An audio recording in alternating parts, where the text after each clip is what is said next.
दोस्तों, हमारे छत्तीसगढ़ी गाने देखने और सुनने के लिए YouTube चैनल को सब्सक्राइब करें और नए अपडेट जानने के लिए बेल आइकन को क्लिक करें।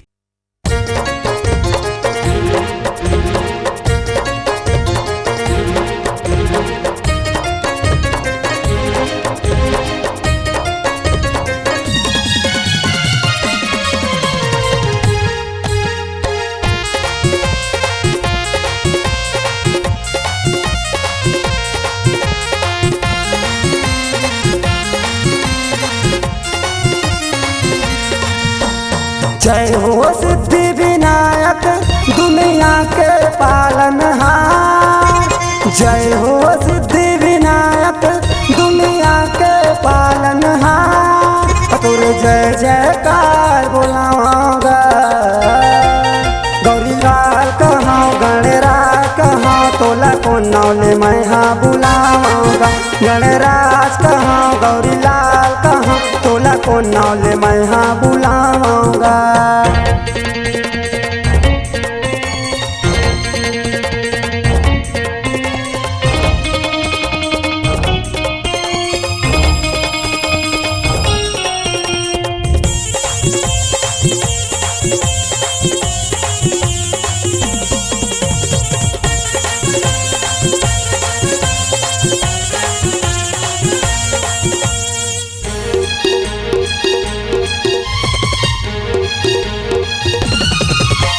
शुभ लाभ के तहा पिता माता रिद्धि सिद्धि के पति।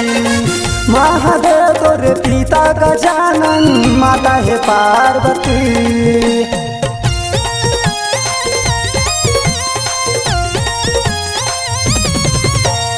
शुभ लाभ के तहा पिता माता रिद्धि सिद्धि के पति। महादेव तोर पिता गजानन माता है पार्वती। तोर जय जयकार बोलाऊंगा और तोर जय जयकार बोलाऊंगा। गौरी लाल कहाँ गणराज कहाँ तोला को नौले मैं हाँ बुलाऊंगा। गणराज कहाँ गौरी लाल कहाँ तोला को नौले मैं हाँ बुलाऊंगा।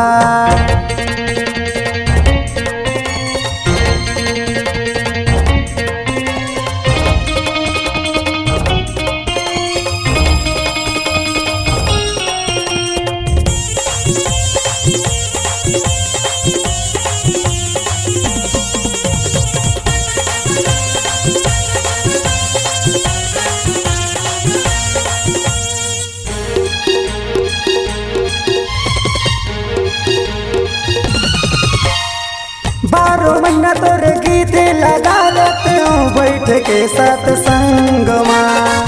महुलता रंगल स्वामी तोरे दया के रंग माँ।